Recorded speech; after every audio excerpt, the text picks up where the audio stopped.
This is the fourth fighter plane, no, that I saw circling around the city of Taitung. They're conducting a lot of siguro military exercises. Flying low.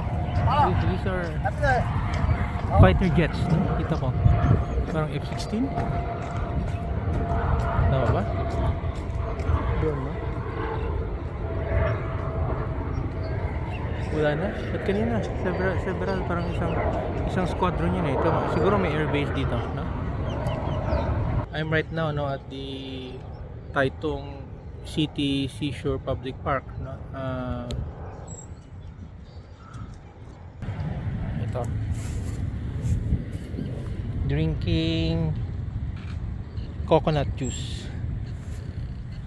Relax. Now, but in the meantime, I was surprised because I heard yung fighter jets. I think there'll be another one. We're doing a lot of flying in dito.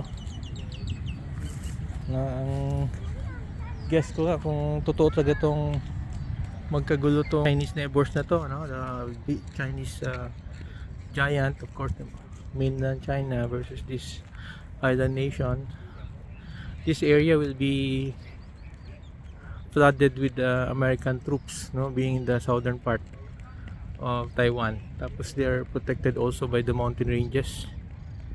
While yan, you have the mountain ranges of yung Taruko Gorge.